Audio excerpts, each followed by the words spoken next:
Hello दोस्तों, आपके अपने परिवार अल्फा क्लासेस में आपका स्वागत है। हम हैं कलम से क्रांति वाले। चलिए आज है 12 जनवरी 2022।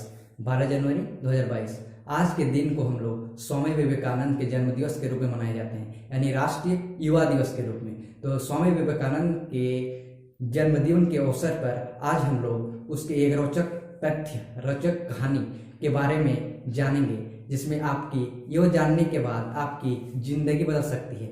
आप गलत रास्ता में नहीं जा सकते हैं, गलत रास्ता से सीधा रास्ता में आ सकते हैं, लेकिन इसको पूरा देखना होगा, इसको पूरा सुनना होगा, तब जाकर के ये समझ में आएगा। तो चलिए इसके बारे में हम लोग ये कहानी सुनते हैं। शॉर्टकट में बताना चाहता हूँ, क्योंकि वीडियो लंबा हो जाने से अच्छा नहीं होगा, अपलोड करने में भी दिक्कत आती है। चलिए इसको एकदम छोटा से लेकर के हम थोड़ा विस्तार से इसके बारे में चर्चा करेंगे। जो स्वामी विवेकानंद, जो महात्मा गांधी, सुभाष चंद्र बोस, भगत सिंह, राजगुरु जैसे लोगों महापुरुषों ने उसे गुरु माने थे, तो क्या कारण से उसे गुरु मानते थे और उसके कहे हिसाब से चलते थे, उसके बारे में विस्तार से तो नहीं, शॉर्टकट में चर्चा करेंगे। चलिए उसका एक कहानी, जो स्वामी विवेकानंद के एक रोचक कहानी जो हमें बहुत ही प्रेरणादायक है, वो कहानी के बारे में विस्तार से हम लोग थोड़ा चर्चा कर रहे हैं।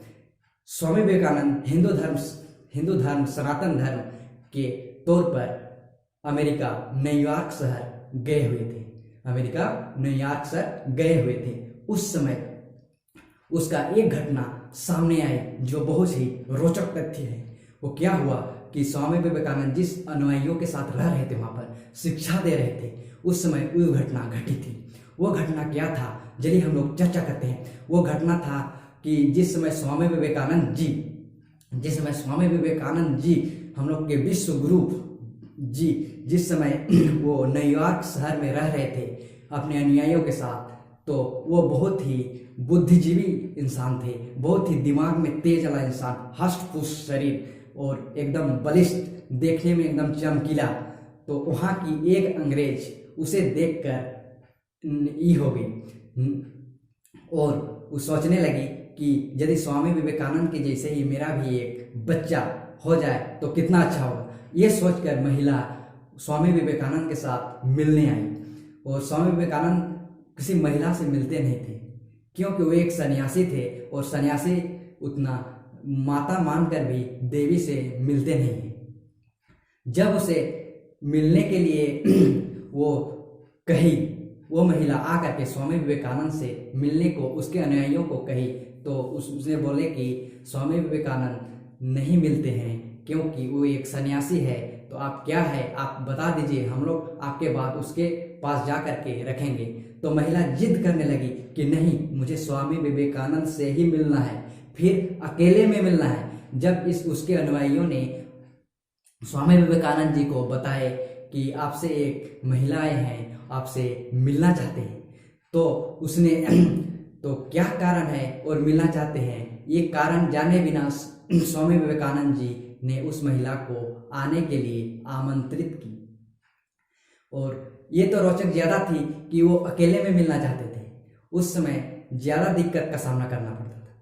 तो क्या कारण था, स्वामी विवेकानंद हमेशा महिलाओं को देवी के रूप में देखे और आदर सत्कार किए, इसी के कारण उसे आने के लिए आमंत्रित किया। जिस समय वो आने के लिए आमंत्रित किया, तो महिला जैसे ही जहां पर रह रहे थे स्वामी विवेकानंद, जैसे ही वहां पर घुसे, महिला जिस समय वहां अंदर घुसे और बैठने का आसन ग्रहण ना करते हुए उसे बोलने लगे स्वामी विवेकानंद जी को कि आपके जैसे ही, आप जिस प्रकार से शरीर में स्वस्थ, बलिष्ठ, बुद्धिमान हो, और उसी प्रकार से मुझे एक वंश चाहिए, मुझे एक बच्चा चाहिए।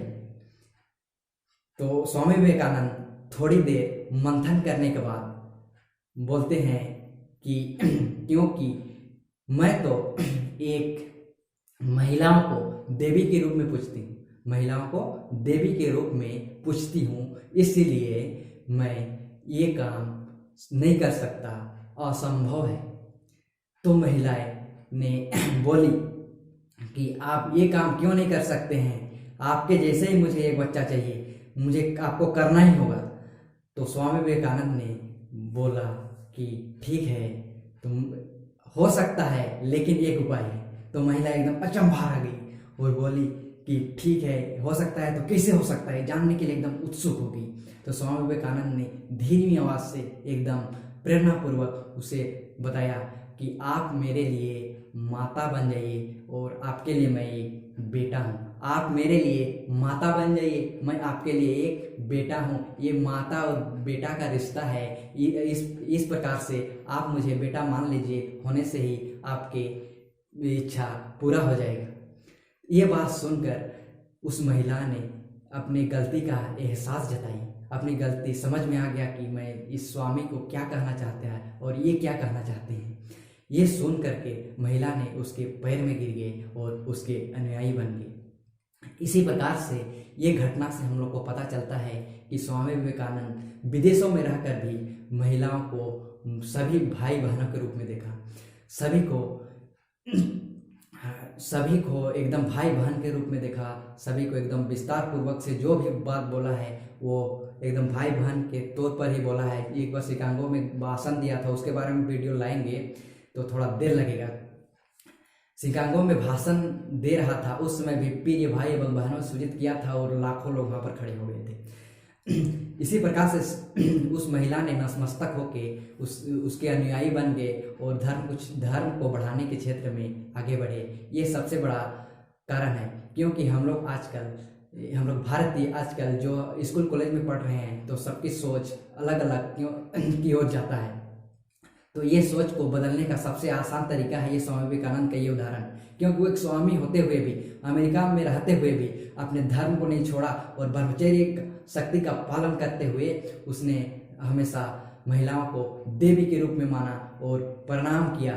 तब जाकर के ये हम लोग समझ में आता है कि हम लोग स्कूल में पढ़ रहे हैं, कॉलेज में पढ़ रहे हैं, चाहे कहीं और कुछ कर रहे हैं, हम सभी भाई बहन हैं, सभी को भाई बहन की नज़र से देखना चाहिए। यदि हम लोग सभी कोई भाई बहन की नज़र से देखेंगे तो ही हम लोग का देश आगे बढ़ सकता है और हम लोग भी सुधर सकते हैं और आगे बढ़ सकते हैं। इसी बात पर लेकर के जय